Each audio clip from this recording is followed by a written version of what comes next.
Hi, it's Lisa Roberts with Heidary Health, and today we're going to talk about a difficult topic called dealing with conflict. Now, I know this can get a little tricky, but if your teams don't embrace conflict, it will stifle creativity and performance. So here's sort of a cheat sheet that I like to use on helping employees to deal with conflict. It has 10 steps total, okay? So here we go, and I'm going to use examples along the way. Step 1, name the issue. Don't go into a long story, just 60 seconds, okay? I'm going to use an example. Jane, I want to talk to you today about your communication style in meetings. Step 2, select a specific example that illustrates the behavior that you want to change. So, Jane, in the last 2 meetings that we had, you interrupted 4 people. Okay, step 3, describe the emotion that this is causing for you. This is important for connection. I feel very frustrated, Jane.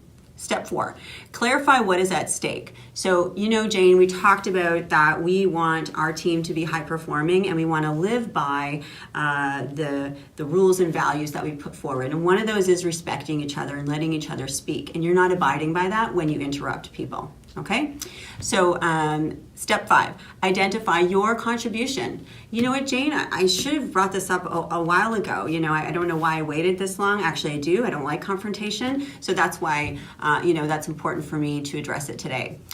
Step 6, indicate your wish to resolve the issue and the end point.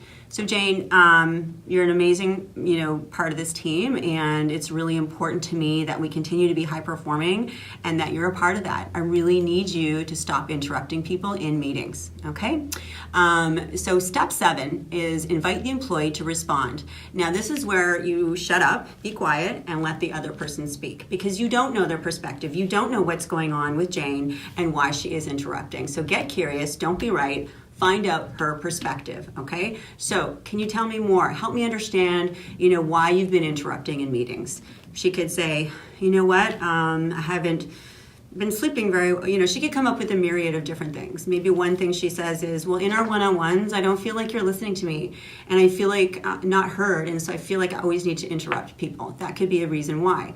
Instead of just saying, well, no, I don't do that, or, and jumping into solution, ask more questions. Well, tell me how that makes you feel. Tell me what I can do better to help you. Ask clarifying questions so that she feels heard, validated, and you take her completely off of the defense, okay? So now we're gonna move to step 8. So move into resolution. Okay, so you figured this out. You're gonna stop interrupting. What do we need to do to resolve this issue? Maybe Jane says, okay, I'm gonna stop interrupting in meetings. That's what I'm going to do. Okay, great. That's awesome. That was easy.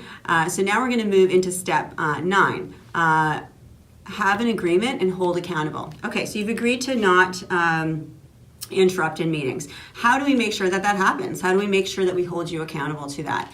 So Jane could say, okay, well, how about you call me out in one-on-ones? And then I say, okay, that sounds great. I have another idea.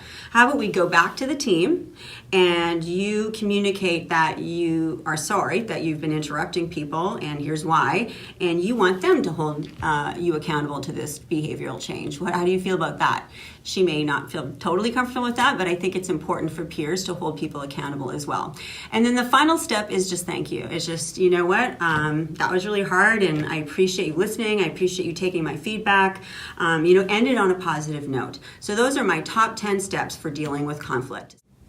So if you teach your employees how to deal with conflict, you will see engagement and performance increase exponentially.